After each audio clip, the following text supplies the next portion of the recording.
presentation, and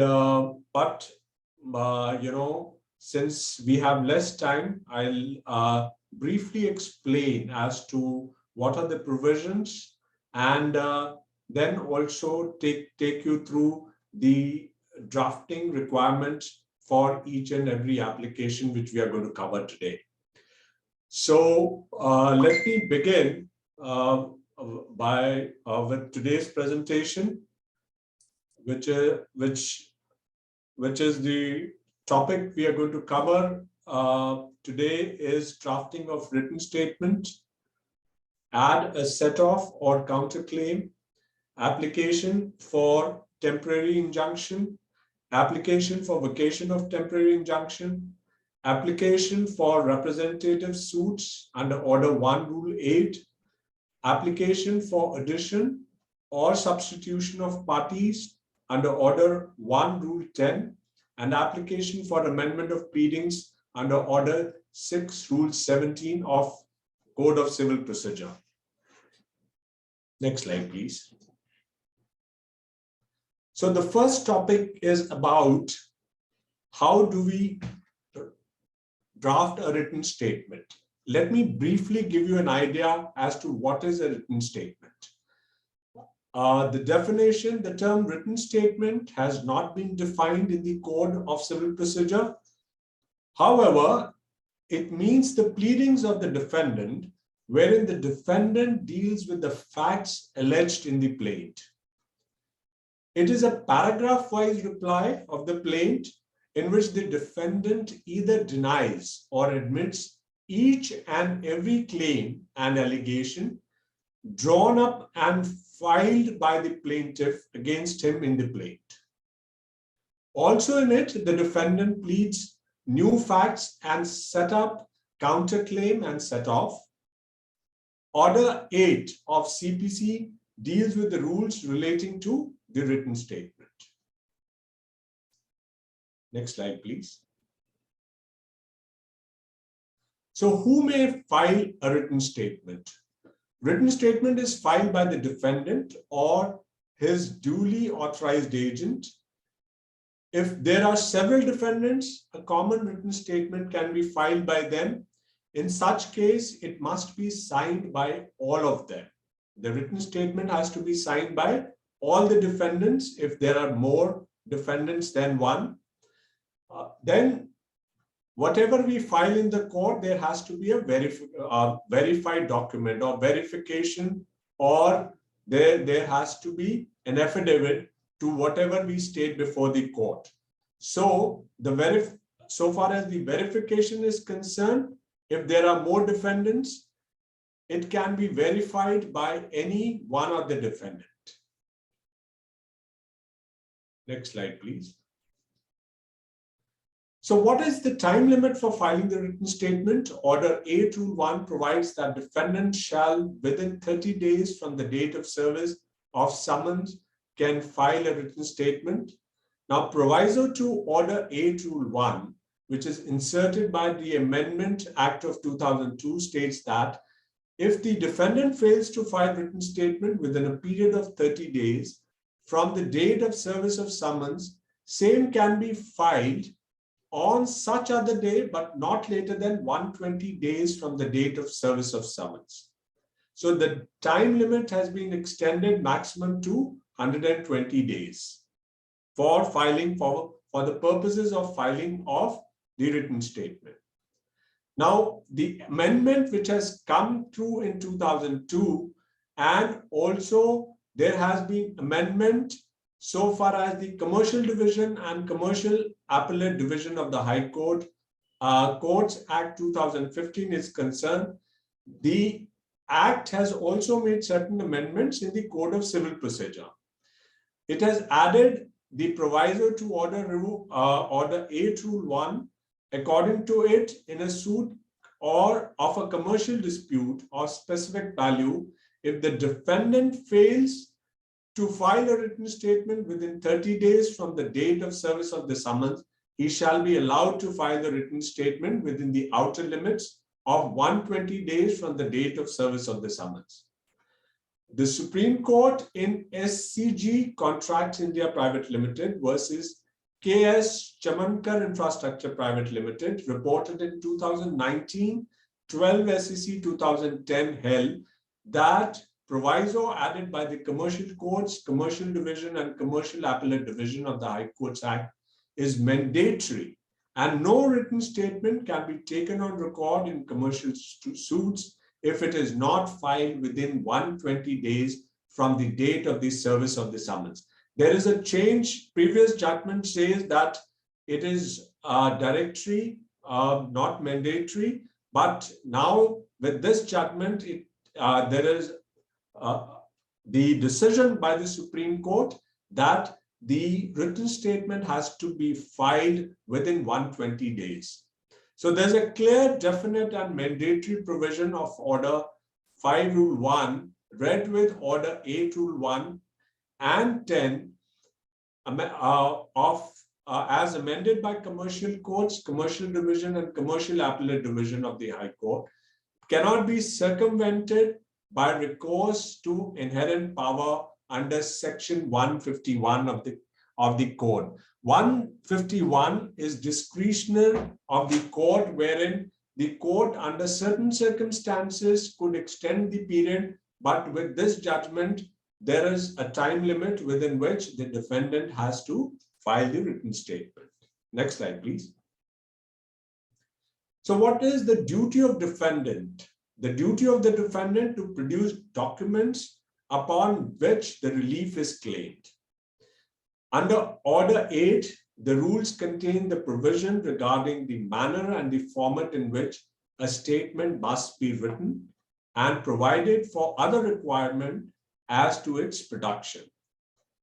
Rule 1A states that along with the written statement, the defendant must produce the documents upon which he relies for his defense. If the documents are in his power or possession, and must exhibit it in the file by providing the list of such documents specifically. So there is a mandate for the defendant to produce documents upon which the relief is claimed, which are in his possession. If the defendant fails to exhibit such documents along with the written statement, he will be restrained from producing it as an evidence in his defense unless the court permits. So the duty of the defendant is to produce all the documents which is in his power or in possession, to produce it along with the written statement. However, the rule does not apply to the documents which are produced and handed over for cross-examination of the plaintiff witnesses or refreshing the memory of witnesses respectively. Next slide, please. Rule 2, where new facts must be specifically pleaded. It is a general rule of pleadings that all material facts must be pleaded in pleadings. So the defendant in the written statement must state all matters which show that the suit is not maintainable or the transaction is either void or voidable in point of law, or the fact showing illegality and other grounds of defense. So the written statement should give parawise reply to each and every fact, because the facts which remain unanswered by the defendant, it will be presumed that such facts are admitted by the defendant. In general, the fact which is taken to be admitted need not be proved by the plaintiff. So it is incumbent upon the defendant to respond to each and every allegation or averment made by the plaintiff in the plaint. Next slide, please.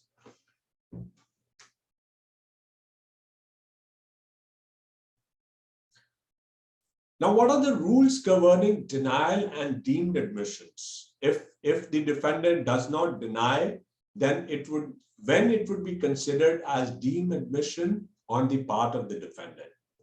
Rule 3 to 5 of Order 8 deals with rule governing denial by the defendants in the written statements. So what does the Rule 3 says? The denial has to be specific. The denial the defendant must deny the truth of each allegation of fact specifically of which he does not accept damages. Denial generally will not be sufficient. Therefore, it is not contemplated in the draft of a written statement that the defendant states generally that he denies all the allegations in the plaint, but does so specifically pointing each and every paragraph. So merely denying a fact, merely denying a statement is not sufficient for the defendant in the written statement. The defendant must deny each and every fact specifically while drafting the written statement. Now, what does Rule 4 says? It's about evasive denial. The defendant, evasive means not very specific, a casual denial. The defendant must deny an allegation by answering the point of substance and explaining the whole of the circumstances in which the transaction took place. If the plaintiff has made an averment about a certain fact, about a certain transaction, and has also pleaded the manner in which the transaction takes place, then the defendant must not only specifically deny that fact which has happened, but also must go a step further and say that this is not the way in the transaction has taken place. This is not the manner the transaction actually took place, which has been mentioned by the plaintiff in the plaint. So defendant must not just answer to evade the effect of paragraph mentioned in the plaint, but must give the answer in a way that why the statement would never affect him by telling the circumstances that stood around the fact in the plaint. So a complete explanation as to what is the defendant's side of the story must be put forth by the defendant in replying to the plaint when he's making a denial, specific denial, and is answering the facts in the plaint. Rule 5 is about specific denial. Rule 5 provides for the situation when the law presumes that an admission has been made. That is, when any fact in the plaint is deemed to be admitted. The situations are fact not denied specifically or by necessary implication, or the fact is stated not to be admitted in the written statement. Next slide, please. In other words, every allegation of fact in the plaint not denied by the defendant shall be taken to be admitted by the defendant. So one has to be very careful in drafting the written statement that any allegation of fact in the plaint, if not denied specifically, then it could be taken as admitted by the defendant. Rule 5 says that allegation of fact which must either be denied specifically, number 2, by necessary implication, and fact not admitted. However, this rule would not apply in case of a person under disability. So what are the disabilities? The rule further provides where defendant does not file a written statement, right? There is a case when the written statement could not be filed by the defendant. The court may go on to pronounce a judgment based on the facts in the plaint without obtaining proof of such facts, or may call for proof of it, right? So this particular thing, one needs to understand that if there is no written statement which is filed by the defendant, then what would court do ultimately? It would pronounce the judgment based on the facts in the plaint without obtaining any proof, right? The proof is not required. The fact which is stated in the plaint would be taken as gospel truth, right? So that once taken, the court would not call for any other proof, right?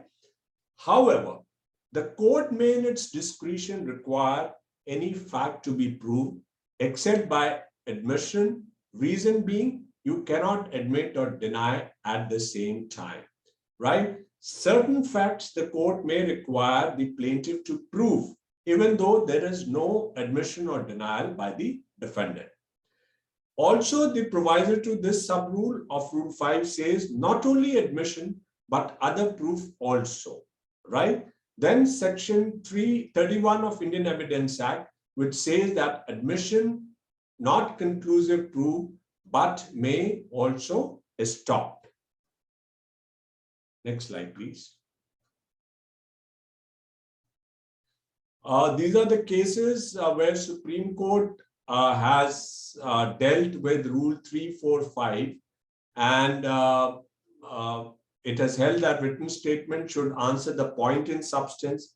If the denial is evasive, the fact shall be taken to be admitted. So I'm not going ahead with these slides because, you know, ultimately we can skip this slide also.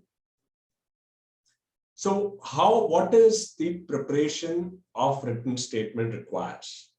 First of all, the plaint, which is given to you when it comes to your table, it is in paragraph. It is in paragraph.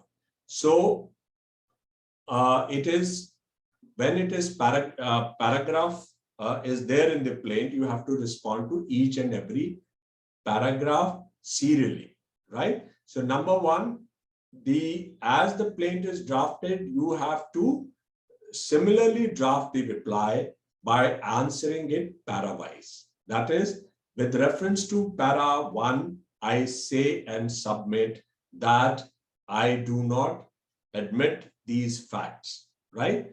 And then specifically you can deny it. Then address of the defendant for service of the notice, objections, if any, on the following. There could be objections. You see, the objections could be the territorial jurisdiction. First of all, you know, there are legal objections which you take as preliminary objections while drafting a written statement. It could be about the territorial jurisdiction, wherein you could say that this suit would not lie before this court. The cause of action arose at Ahmedabad, and if the suit is filed at Jamnagar, then you can say that it is beyond the territorial jurisdiction of this court, because the entire transaction was completed or was held at Jamnagar, and therefore this court has no jurisdiction to decide this suit, right? The second could be pecuniary jurisdiction. You can say that the suit is undervalued or the proper court fees is not filed, right? Valuation of this suit, the value, proper court, the value, suit valuation is not correct. The suit should be valued at more amount, and in order to save the court fees, the valuation of suit is not properly done. Bar on suits by enactment. There are enactments which specifically say that there is a bar of civil suit to be filed before civil court. Like if you have to file a recovery suit beyond 20 lakhs, it would go before DRT, that is Debt Recovery Tribunal. And therefore, there is a specifically bar on a person to file a suit before the civil court, right? So the jurisdiction is with the Debt Recovery Tribunal and not with the civil court. The question of limitation, you can also say that the limitation has expired. The suit could have been filed within this particular time as per the Limitation Act, which has not been filed. Then res judicata, estoppel in third person, non-service of notice under section 30 of CPC, wherein 60 days notice is required, general statement. Then there are other objections, legal objections you can take about maintainability, then suppression of material facts, not approaching the court with clean hands, non-joinder and misjoinder of parties, order 1, rule 1, not filed by an authorized person. The suit may be filed by somebody who is not authorized to file the suit. So these are the preliminary objections you can take while drafting the written statement. Then you have to, when respond to the facts which are alleged in the plaint, the defendant has to deny allegation except those which are specifically admitted. There would be a story, there would be certain facts which would be incorrectly stated before the court, to which the defendant must either deny it specifically or must specifically admit, right? Then denial and reply to each of the allegations in the plaint is a must, as I've said that it is the requirement under Rule 8, 3, Subrule 3, 4, and 5, right? And then the defendant has to give its own story, like concise form of the material facts. What has exactly happened? So that is what the defendant has to say. Then finally, after responding to each and every para, there would be a prayer that this plaint may be dismissed with exemplary cost, right? The suit must be dismissed and on such and such ground, which you have already stated in the written statement. And then comes again the verification, and then you have to attach a list of documents on which you rely on your case, on your facts in the written statement. I shall be providing the drafts of all these applications after the session. So don't worry, the drafts would be provided to you so that you can also make use of them while you are drafting your written statements. Next slide, please.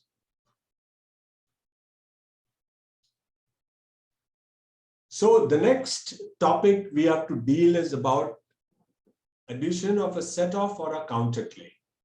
Now, provision of Order A Rule 6 deals with set-off and 6A deals with counterclaim. So first, Rule 6A, a defendant says that a defendant may, if he so require, can bring counter claim against the claim of the plaintiff and make claim for a set-off portion, that is money, provided that such counterclaim shall not exceed the pecuniary limit of the jurisdiction of the court. Suppose the pecuniary jurisdiction of a court is 5 lakhs.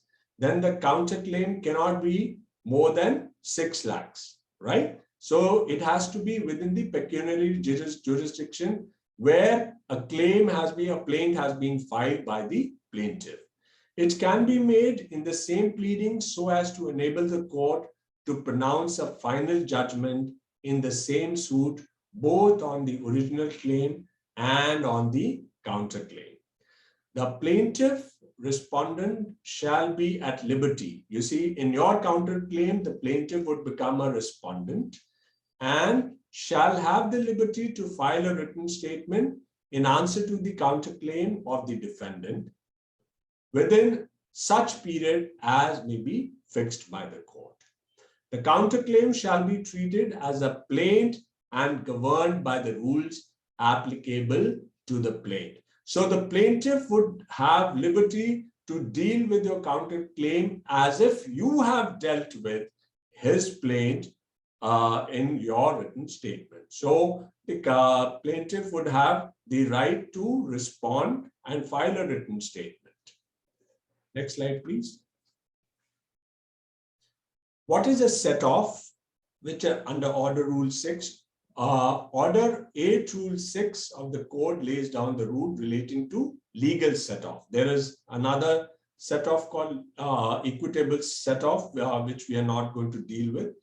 So the claim of set-off is based on written statement, and the court pronouncing the judgment in money suit will also pronounce judgment on set-off. The set-off is not defined in the code, but it means reciprocal discharge of debts between two parties. Suppose there is, in the written statement, you plead that I will give an example later on. In other words, it means a claim set up against another. Suppose plaintiff has filed a suit for 1,000 rupees. You file a set-off. You mention a set-off in your written statement about 500. So ultimately, the plaintiff would be entitled to rupees 500. I'll say that again in detail. It is a cross claim whereby a defendant acknowledges the plaintiff's demand, but set up against another demand of his own to counterbalance that of the plaintiff, either in whole or in part, right? So the plaintiff, thus it is a reciprocal discharge of debts between two persons. When there are two mutual debts between the plaintiff and defendant, one debt may be settled against the other. It avoids the necessity of filing a fresh suit by the defendants. For example, A sues B on a bill of exchange for rupees 1,000. B holds a judgment against A for rupees 500. So both the claims can be set off and A will be entitled to rupees 500. If B holds a claim of 1,000 rupees, then A would be entitled to nothing because it is setting off against the claim by A, right?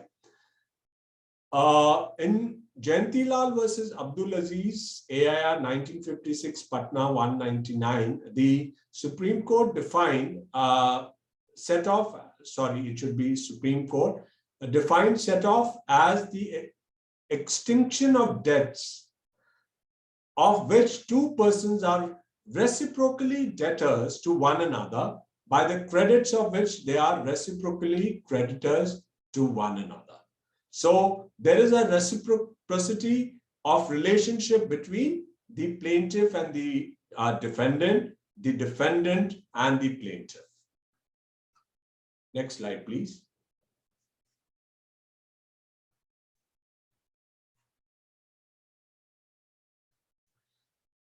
So the defendant may at first hearing of the suit, that is the filing of the written statement, may present his pleadings claiming the debt against the plaintiff by way of set-off in a suit for recovery of money instituted by the plaintiff if the following requisites are fulfilled, or in other words, we can say that what are the things to be taken care of in making a claim or conditions of set-off. Number one, it is a suit for recovery of money. For example, A sues B for rupees 12,000. B cannot claim set-off the claim for damages for breach of contract for specific performance. So the set-off could be against the claim only. So it cannot have a set-off for damages for breach of any contract. The set-off could be of the amount because the claim is of 12,000 for which A has sued B. So next is a claim of defendant must be for an ascertained sum of money, right? There has to be a money which has to be involved, which could be set off. That is specific or certain. It cannot be, I have this certain claim which is, XYZ. it has to be very specific. If 12,000, you are asking for 10,000 and set off, then the amount must be specific. Like A sues B on a bill of exchange. B alleges that A has wrongfully neglected to ensure B's goods and is liable to him in compensation which he claims to set off. The amount not being ascertained cannot be set off.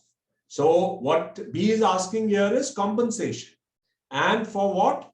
The A has not delivered the goods properly to B.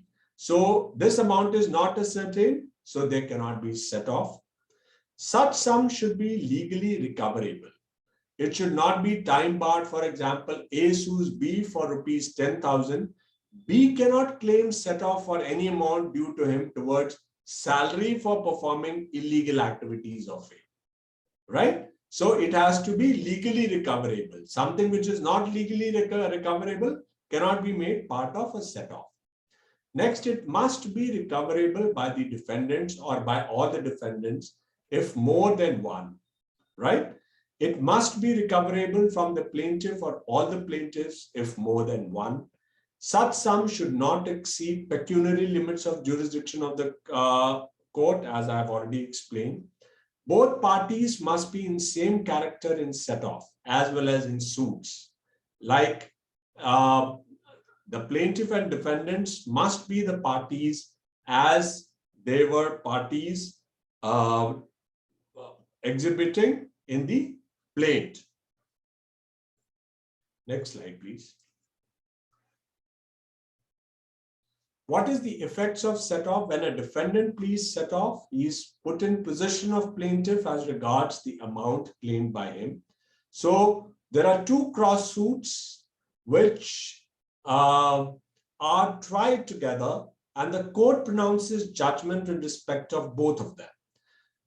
The failure of plaintiff in the suit does not affect the claim of this set-off by the defendant, and decree may be passed in favor of the defendant if he is able to prove his claim. A separate suit number, however, is not given in a set-off. Like in cross-claim, there is a separate suit number. Where the plaintiff does not appear and his suit is dismissed for default, or he withdraws his suit, or he fails to substantiate his claim at the trial and his suit is dismissed, it does not affect the claim for a set-off. Right? So the set-off would be dealt separately, and a decree may be passed in favor of the defendant. So it is clear that this claim has the same effect as that of plaint in a cross suit to enable the court to pronounce the judgment in both suits, and the rule regarding the written statement shall apply to a written statement filed by plaintiff in answer to the claim of defendants. Rule 6 is not exhaustive and only contains legal set-off. Legal set-off can be claimed as a matter of right. The court fees payable on claim of set-off. The particulars by way of set-off may be presented after the first hearing only with the permission of the court. Next slide, please. So counterclaim is in the nature of cross suits. It should satisfy all the criteria of a suit, and it must be filed within the limitation. The object of remedies is to ensure trial of all issues between the parties at one time as far as possible, because if there are two separate suits filed, then it could bring multiplicity of suits, right? So in order to see that both the claims are decided, both the claims of defendants and the plaintiff is decided by one court, the object of counterclaim is made available. It can be raised. It can be raised at the time of filing of written statement, and it can be filed with respect to a course of action which has accrued before or after the institution of suits. But no counterclaim can be filed for any cause of action which has accrued after the time for filing written statement has expired or the time for filing the defense has expired. So these are the limitations as to when you can file the counterclaim. Once the right to file the written statement is closed, then it cannot be raised as a matter of right. And furthermore, filing of counterclaim after closure of plaintiff's evidence will not be allowed. If the counterclaim has been filed at a court which does not have jurisdiction, then the plaint is returned under Order 8, Rule 10. Next slide, please. The counterclaim must not exceed the pecuniary jurisdiction. The proviso to Rule A, Order 8, Rule 6A says that the counterclaim shall have the same effect as a cross suit to enable the court to pronounce the judgment in both suits. The plaintiff shall file the written statement to answer the claim and counterclaim against him. The counterclaim is in the nature of cross suit, so it should satisfy all the criteria of a suit and rules as to the plaint that he shall apply mutatis mutandis to it. The counterclaim is treated as separate suit, so it is deemed to be instituted on the day on which it was filed and not on the day when the original suit was filed. So it must be filed within the limitation period. The court fees is payable on counterclaim. Next slide, please.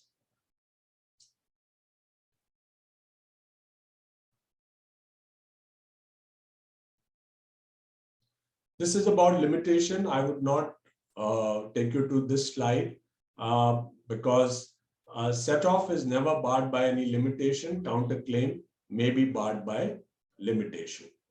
Next slide, please. What are the effects of counterclaim? A counterclaim has the effect of a cross suit, and the court can pronounce a final judgment both on original claim and the counterclaim. The counterclaim of the defendant will be treated as plaint, and the plaintiff has a right to file written statement in answer to such counterclaim. Even if the suit of plaintiff is stayed, dismissed, or withdrawn, the counterclaim will be decided on merits. Rules relating to written statements by the defendant shall apply to a written statement filed in answer to the counterclaim. Next slide, please. So I've tried to bring in the difference between the set-off and counterclaim. Briefly, I'll just tell you what is a set-off and what is a counterclaim. Set-off is a statutory defense to a plaintiff's action. Counterclaim, it is a substantially a cross action, right? It must be for an ascertained sum of money, or if equitable, set-off arises out of same transaction. A counterclaim need not be for a certain sum of money, neither it should arise out of the same transaction. So it could be a different transaction also in a counterclaim, and that may be of different things which cannot be ascertained in terms of money. In set-off, it is a ground of defense to be plaintiff's action, a shield which would afford an answer to plaintiff's claim in whole or in part. Counterclaim is a weapon of offense, a sword enabling a defendant to enforce a claim against the plaintiff. Then a legal set-off, the amount must be recoverable at the date of the suit. In counterclaim, the amount must be recoverable at the date of the written statement or the cause of action which has taken place. Next slide, please. This is a short draft which I could place it on the slide, but it is not quite visible. I can see that, and I'll be providing you the draft for the written statement and for all the applications which we are dealing today in this session. Very briefly, if I may say that what requires to be, what are the particular essentials of written statement: name of the court in which suit is brought, the name, description, and place of residence of the plaintiff, the name, description, so-and-so, where the defendant is minor or a person of unsound mind, a statement to that effect. In case of minor or unsound mind, a para-wise reply of the plaintiff as admitted or denied. So far as the case admits, denial should be specific and not evasive. Prayer, additional pleas, signing and verification. Order 6, Rule 14 CPC deals with signing of the pleading. Order 6, Rule 15 CPC deals with the verification of the pleadings. I've already dealt with verification and how it has to be signed if there are more than one defendant. Next slide, please. This brings us to another topic, which is application for vacation of temporary injunction. Let me first introduce you to what is the meaning of temporary injunction, and then, of course, we'll deal with how to draft the application for temporary injunction. Temporary injunction refers to the judicial intervention of maintaining a status quo, that is, existing condition of a thing applied by either of the parties as an interim relief during the pendency of the proceedings of the case. The status quo means that you hold yourself the way you are already. No further thing has to be done, and the court restricts the defendant to maintain the status quo, right? So that is the injunction. It is an order of the court that restrains, that is prohibitory injunction, or requires a person to do a particular act. That is a mandatory injunction. It is the nature of the protective relief granted keeping in mind the rights of both the parties to prevent a future irreparable injury. Temporary injunction, meaning in Indian law, has been defined under Section 37(1) of the Specific Relief Act 1963 as temporary injunctions are such as are to continue until a specific time or until the further order of the court, and they may be granted at any stage of a suit and are regulated by the Code of Civil Procedure 1908. Next slide, please. What is the object of temporary injunction? The object of interlocutory injunction is to protect the plaintiff against injury by violation of his right for which he could not be adequately compensated in damages recoverable in the action if the uncertainty were resolved in the favor at the trial. So why the injunction is granted? That if the injunction is not granted by the court, the injury that the plaintiff would have due to violation of his right cannot be compensated in terms of money, right? So the damage which he will occur when the suit, because the suit is going to take time, and therefore it is necessary for the court to grant this injunction, and how it has to grant, what are the requirements, we'll deal with it. This is the judgment 1995 5 SSC 545, which defines the object of the temporary injunction. Next slide. In what cases can temporary injunction be issued by the court? Order 39 of the Code of Civil Procedure lays down the provisions regarding temporary injunction that applies to cases of civil nature. However, the general principle applied to laws such as electricity, matrimonial, tenancy, writs, and PIL, the list is indicated and not exhaustive. So it can apply to many cases. If we file a writ before the court, the injunction can be granted. If we file any case before the electricity board, or in the family court, or in the rent court, or before the High Court or the Supreme Court or PILs, the court has power to grant temporary injunction. Next slide, please. The object of the temporary injunction is to protect the plaintiff against injury. I've already said this is the judgment. Temporary injunction can be granted only if the person seeking injunction has a concluded right capable of being enforced by way of injunction. Next slide, please.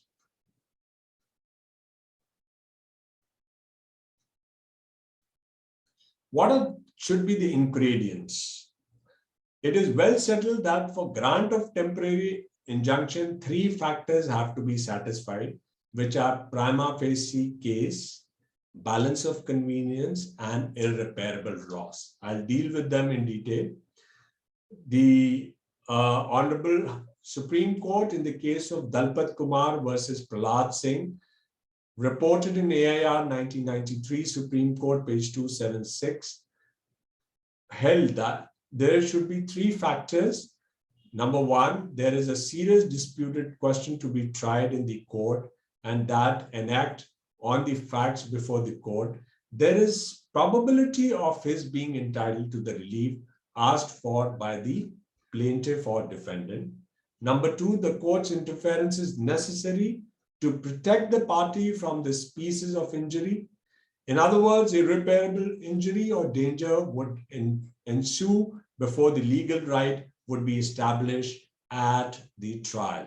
Legal right would be established at the end of the trial. So by then, there would be an irreparable injury or danger to the party who has come to the court.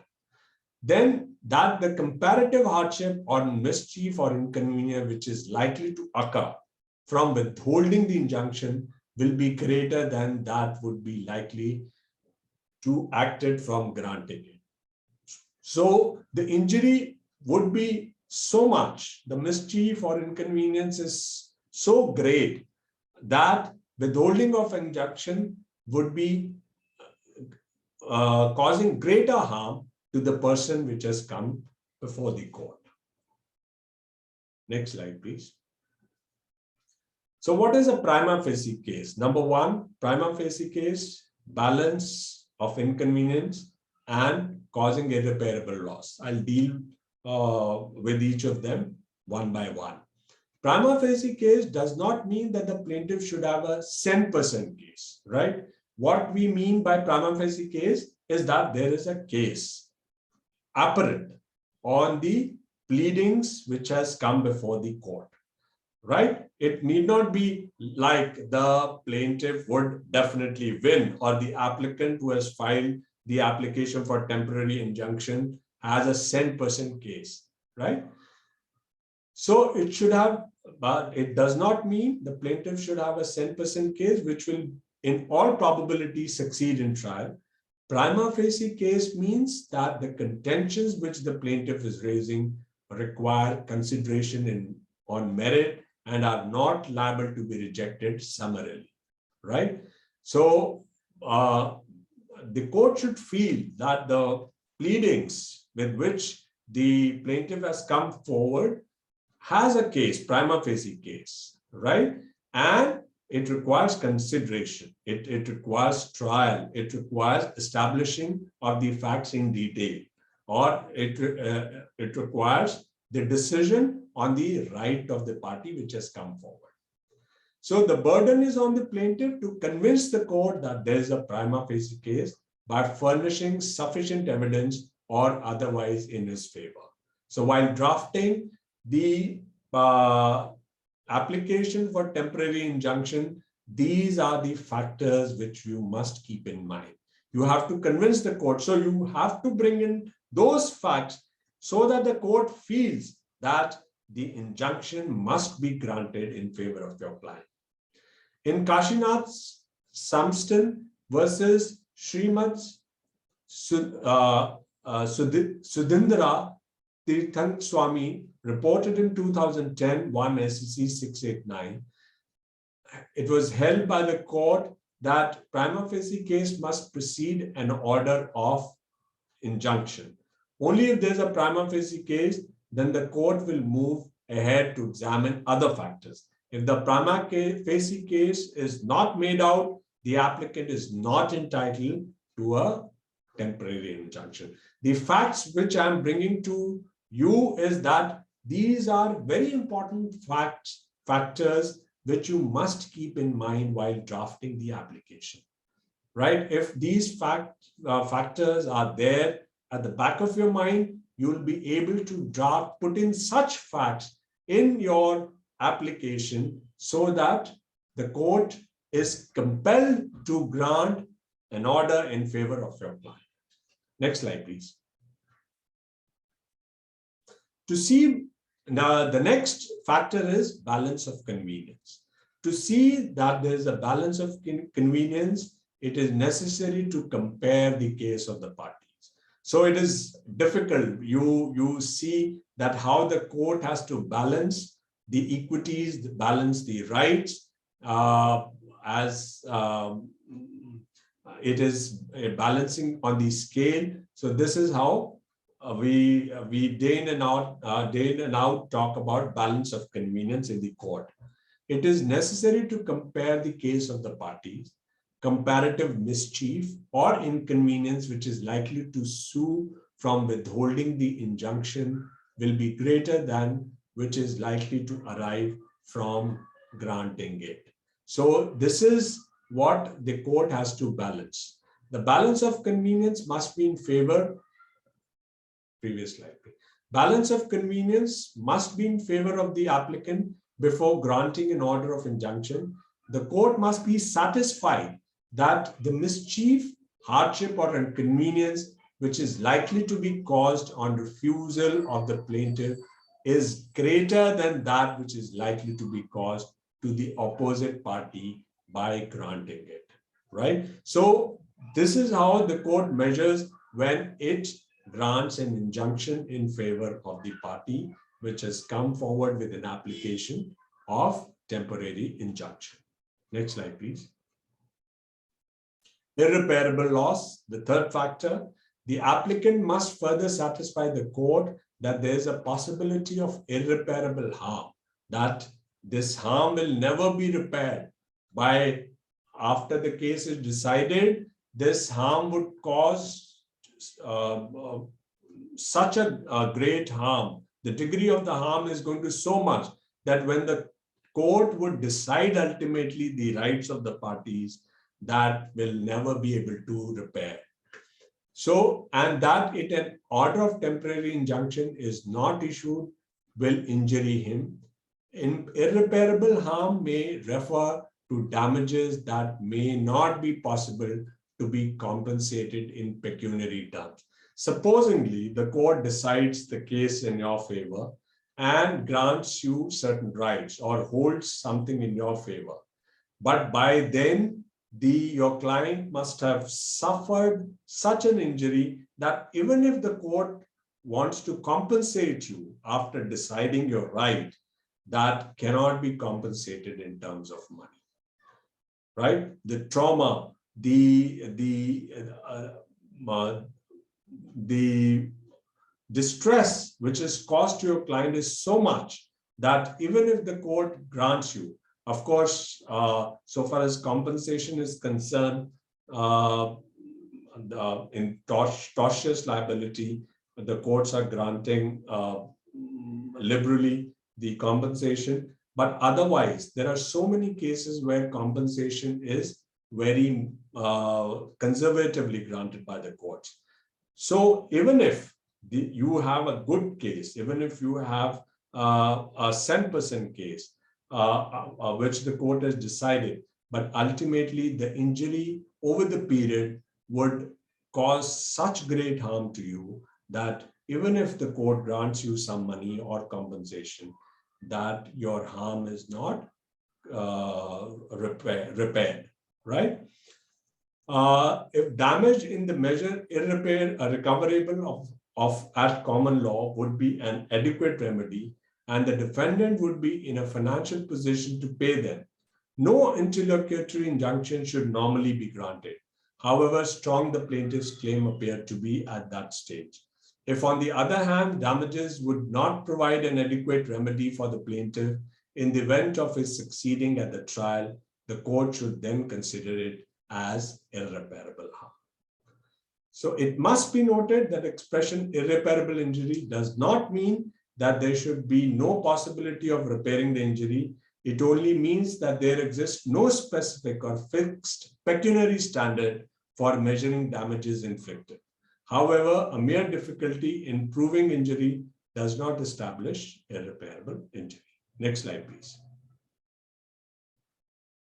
So how long the temporary injunction lasts? The validity of a temporary injunction depends on the type of injunction granted. For example, if the injunction granted is pendentalized, it will be valid till the proceeding of the case are disposed of and until the case is finally decided.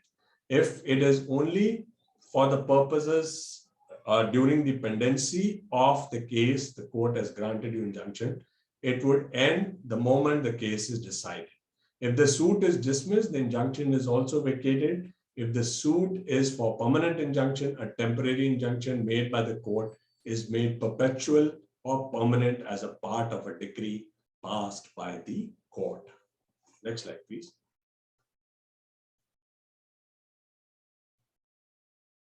So what are the necessary contents of the application for a temporary injunction? This is important so far as drafting is concerned. The court's place of sitting or jurisdiction and the name of the judge, which is on the top, civil suit number and the year in the prescribed manner.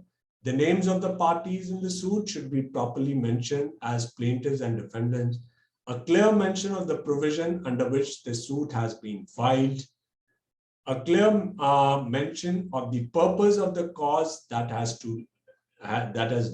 led to the filing of the suit, a proper description of the disputed property, that is mapping the ancestry of the property, etc. The chain of events that led to the filing of the suit, the facts or the reasons that bring out a prima facie case pertaining to grant of an injunction. Why the balance of convenience is in your favor. Balance of convenience means comparative mischief or the inconvenience to the party, the inconvenience to the petitioner. If temporary injunction is refused, would be balanced and compared with that of the opposite party if it is granted. Mention an irreparable injury that would be caused if the injunction isn't allowed. A brief prayer mentioning the cause of action the plaintiff desires or is described in the procedural code. A schedule containing all the required documents to substantiate the facts mentioned in the application, and an affidavit duly signed by the plaintiff. So these are the necessary contents of the application for temporary injunction.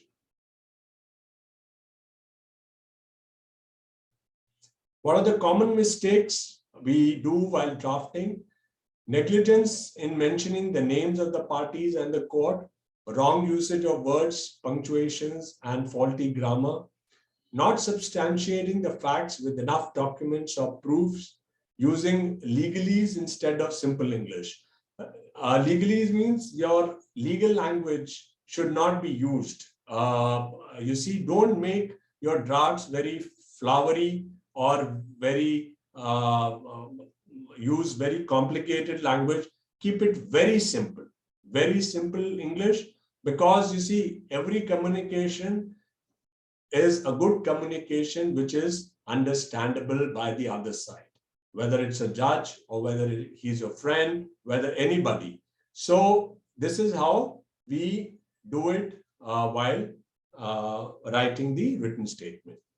Not clearly establishing or fulfilling the three basic principles. You have to establish in your draft three basic principles, that is prima facie case, the balance of inconvenience, and irreparable damage through proper reasoning. There has to be reasoning. Maybe it is in one line, maybe it is in 2 lines, but you have to deal with all these factors while drafting the application. If it is not establishing the following 3 factors, the court would be unable to grant injunction in favor of a client. Usage of unclear language in prayer. The language has to be very clear. Usually, any judge, any court sees what you have prayed. You know, when they start reading your petition or application, they will straight away see what is your prayer. So your prayer has to be very clear. You know, the court can decide your case on the prayers which you have drafted in your petition. So be very careful as to what you want to ask from the court. You may ask heaven, but don't miss out something which is very important in your prayer. You may ask X, Y, Z. My client is entitled to this, that. So you can ask as many prayers as you want to, but if you miss one prayer which is important, the court would not grant you that prayer. So it is very important that your prayer has to be very clear in terms. Faulty drafting of the affidavit. Affidavit has to be drafted properly. The improper attachment of the schedule, if the schedule is of the property or the schedule is of the documents, the same has to be very meticulously done. Tips to draft a good application. The claims as mentioned in the application should be well substantiated with facts and documents. Always make sure of using simple terms or avoid your using legalese and flowery language. Don't use too much of legal jargons in your application. Make it very simple. And these days I've seen people mention about the case laws. Of course, we know that we understand the courts are very busy. They have, they are the cases before every judge. There are too much cases which the courts have to decide, but never mention the law, the judgments in your pleadings. That is the basic principle. Don't mention. It is for an advocate to argue before the court with your tools, with your skills, and by using the judgments. So never use those judgments or citations in the pleadings. The language of your affidavit, familiarity with the legal element is like having in possession a map of unexplored island, right? The language of your affidavit should be sharply directed towards the other party. If it has been put forward by the plaintiff, then it should be exhaustive and attack the defendant. If you are the defending party, then make sure you answer to each and every point made out in the plaintiff's affidavit and counter it with well substantiated facts. Next slide, please. So we also talk about principles of equity. When you come before the court along with the legal rights, the court decides on the principles of equity also while granting injunction. So injunction is an equitable remedy as well as it is governed by law. So what are the principles of equity? The party who seeks equity must come with clean hands.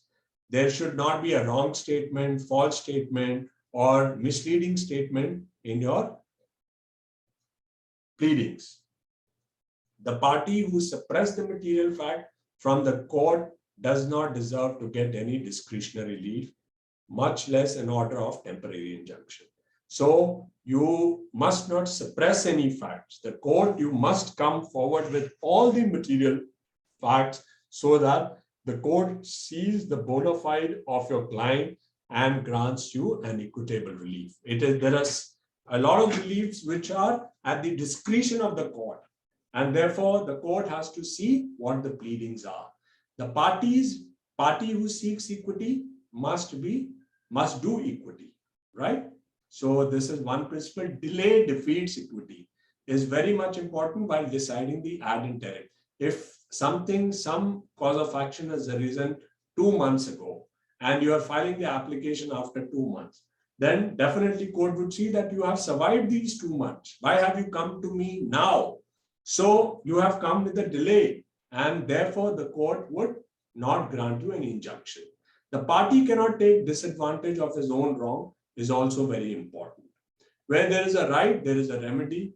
This very much is useful while invoking section 151 of CPC of inherent power of the court, where permanent injunction has not been sought for in suit itself, no interim preventive injunction can be granted. So in your suit, the permanent injunction has to also be pleaded.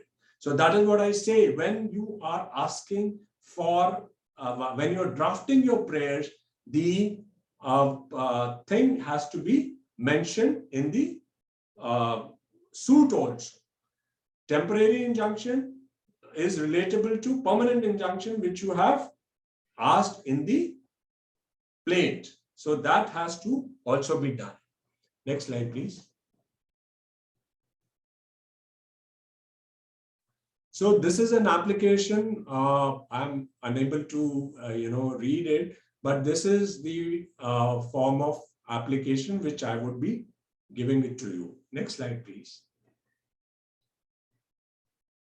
What is a representative suit? Order 1, Rule 8 of CPC, where in a suit, if there are numerous persons having the same interest, may be joined in one suit with the permission of the court and sue or be sued, or may defend such suit on behalf of or for the benefit of all other persons interested in the subject matter in dispute. Such suit is called a representative suit.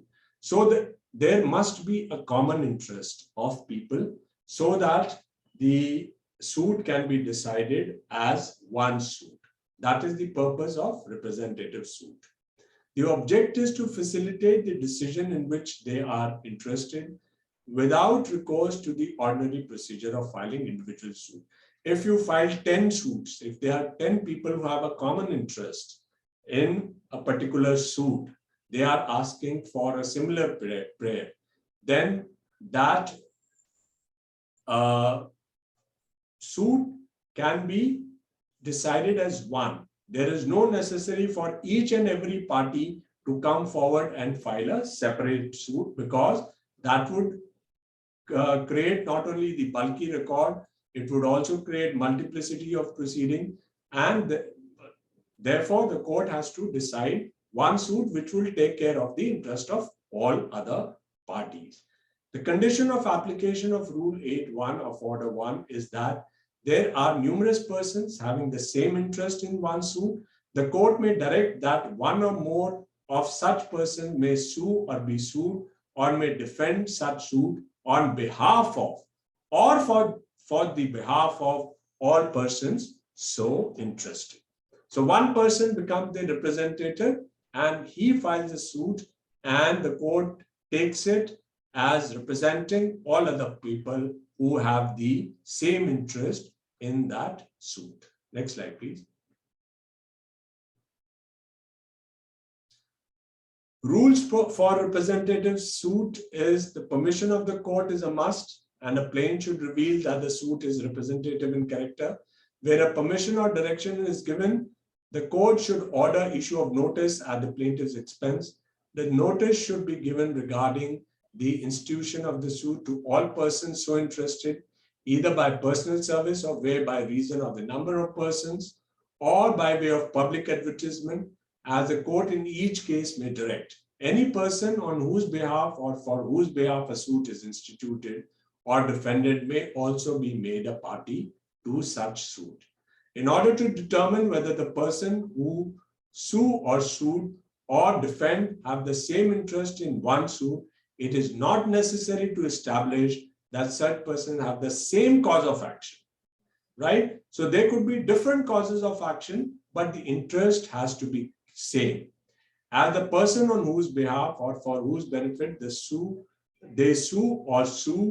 or defend the suit, as the case may be. In a representative suit, the plaintiff shall show not only that plaintiff has an actual existing interest in the subject matter, but also has taken steps, if any, necessary to enable him to institute a suit concerning it.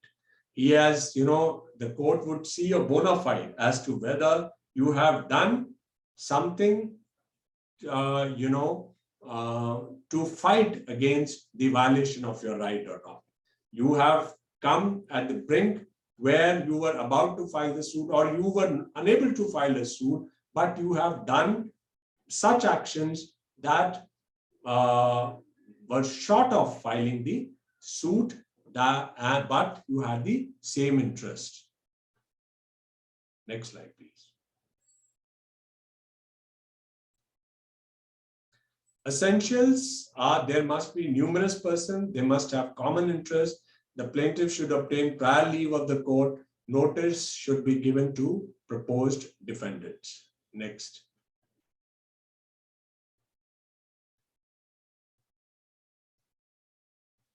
Object is to facilitate a large number of persons who are interested are represented in one suit. The rule is intended to save time and expense, to ensure a single comprehensive trial of questions in which numerous persons are interested, and to avoid harassment to parties by a multiplicity of suits. Where common interest or interest of community or members of an association for large sections is involved, there'll be insuperable practical difficulties in the institution of suit under the ordinary procedure, where each individual is required to maintain separate suit. It does not mean that all parties must be connected to or related by the same cause of action. As I said, the causes of action may be different, but the interest has to be common. The requirement for filing a representative suit or to be sued in representative character is the existence of a common interest and not common cause of action. Next slide, please.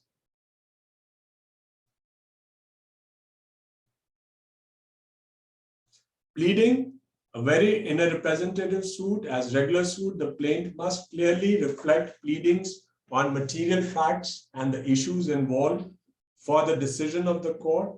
This is the requirement for a right to sue in representative capacity. The plaintiff must clearly reflect pleadings on material facts, right, and issues involved for the decision. The person acting in representative capacity must set out the common interest in clear terms, which entitles him to act in representative capacity.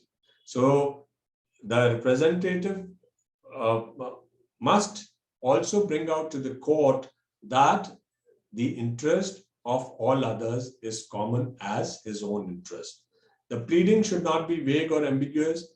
There should be no confusion or mixing up of individual relief in the guise of representative suit and pleading as if in the interest of larger number of persons.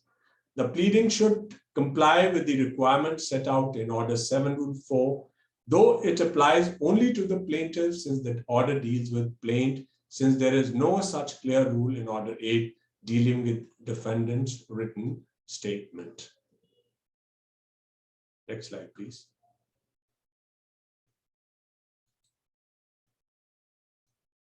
Public is a necessary party. Petitioners filed application for fixing of boundaries of party, but the Gram Panchayat started, I'm giving an example, forming road on the same property. Hence, a suit is filed seeking injunction restraining Gram Panchayat from forming road on scheduled property. The public of the village filed applications seeking to get themselves impleaded as defendants and contended that general public is using the said road since several years. The trial judge allowed application holding that they are necessary parties. Aggrieved petitioner, landowner filed writ petition challenging the order permitting the public to come on record. The prayer in suit is to restrain Gram Panchayat in forming road. Materials have been produced to show that road is in existence since many years, as public is a necessary party for effective adjudication.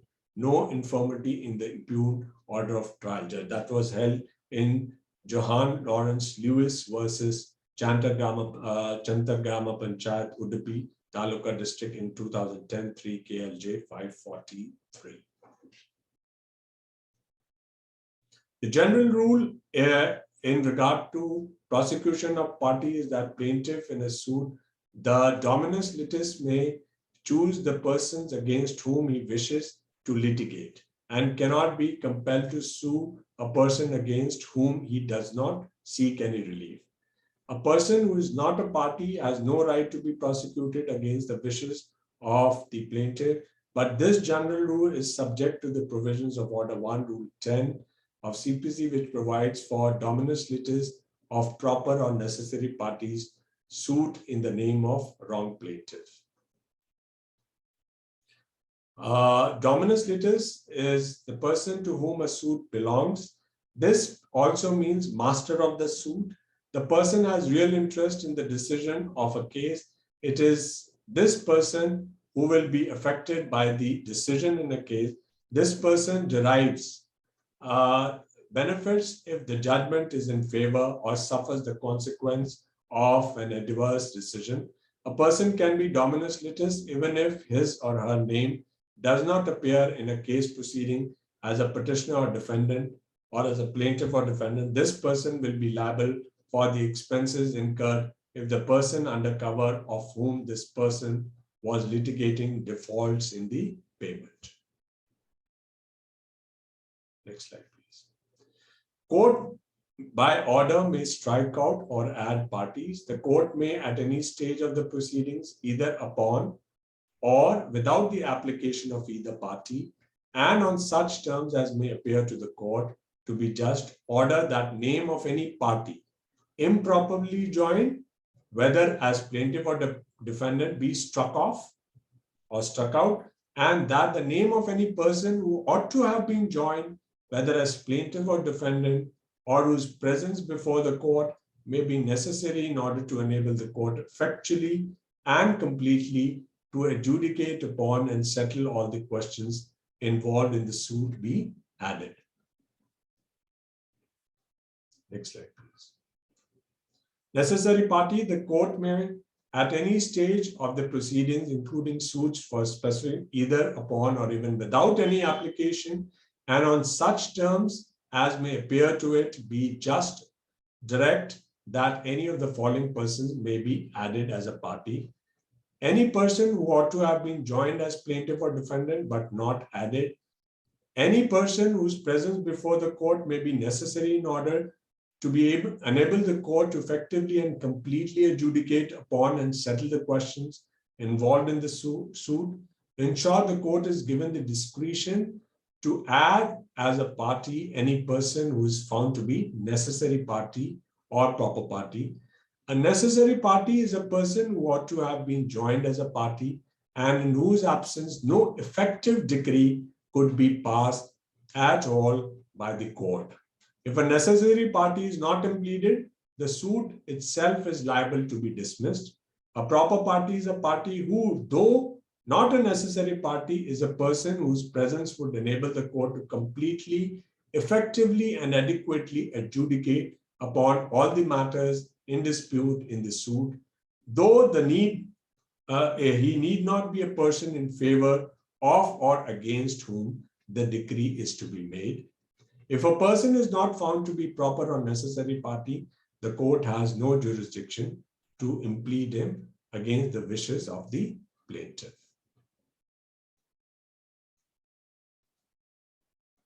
Next slide, please. These are the judgment. I would like to skip this slide as I've already discussed what is a necessary party. Next slide, please. So this brings us to the last topic, that is the application for amendment of pleadings under Order 6, Rule 17. The pleading, we know, means plaint or a written statement.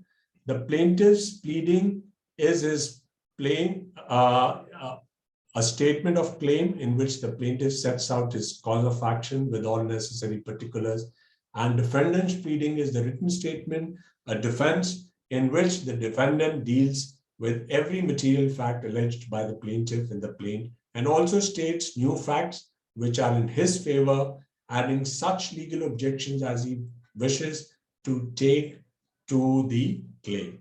Where the defendant in his written statement pleads a set-off or counterclaim, the plaintiff may file his written statement thereto. So this is the general rules of pleadings so far as plaint and written statement are concerned. Next slide, please. So under Order 6, Rule 17, what is an amendment? Amendment means to make correction to what is already written in the plaint or written statement.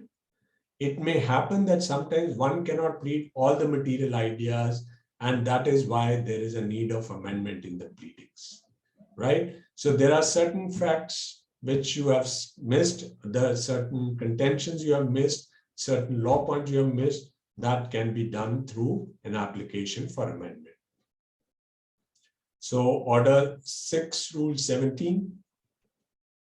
Rule 17 reads as under, court may at any stage of the proceedings allow either party to alter or amend his pleadings in such manner and on such terms as may be just, and all such amendments shall be made as may be necessary for the purpose of determining the real question in controversy between the parties, provided that no application for amendment shall be allowed after the trial has commenced, unless the court comes to the conclusion that in spite of due diligence, the party could not have raised the matter before the commencement of trial. So the discretion is given to the court even to allow the amendment, even if the trial has commenced. Next slide, please. Object of the rule is very simple, that the court has to try the suit on merits of the case and consequently allow all amendments that may be necessary for determining the real question in controversy. Certain things you have missed out, the court has to decide the entire controversy, and if the amendment is not granted, then the court may not go to the root of the matter or the root of the controversy involved in the case. The court exists, the purpose of doing justice between the parties and not for punishing them. The court is empowered to grant amendment of pleadings in larger interest of doing full and complete justice. Next slide, please.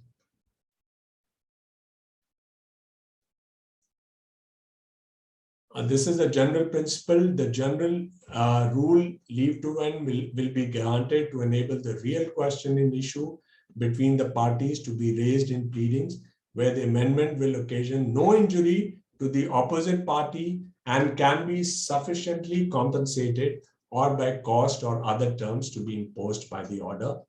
Ordinarily, the following principles should be borne in mind in dealing with application for amendment of pleadings.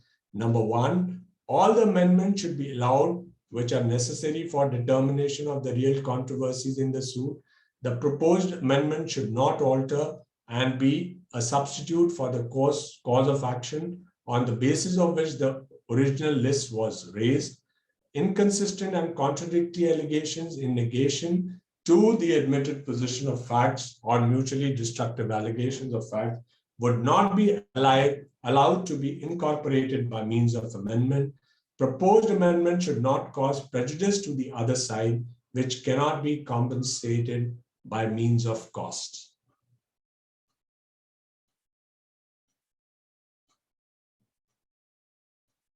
Next slide, please. Amendment of a claim or relief barred by time should not be allowed. No amendment should be allowed which amounts to or results in defeating a legal right to the opposite party on account of lapse of time.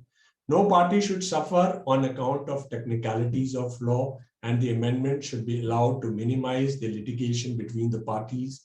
The delay in filing petitions for amendments of pleadings should be properly compensated by cost. Error or mistake, which if not fraudulent, should not be made a ground for rejecting the application for amendments of pleadings. Next slide, please. I'll skip this slide. It deals with the case which.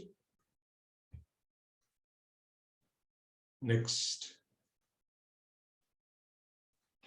So this is all definitely the pleadings which are to be there as part of the application. I will be circulating the pleadings, the applications in respect of all the topics to all of you.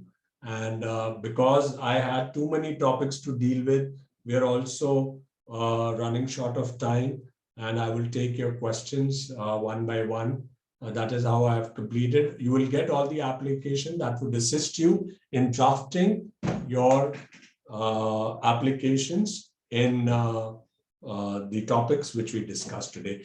What I wanted was that I should give you a brief idea of what should be kept in mind while drafting the applications under various provisions.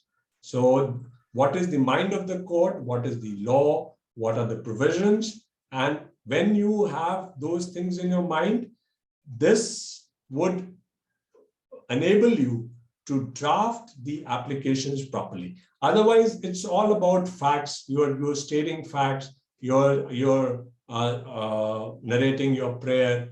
You're denying. There's a denial. But these are certain things.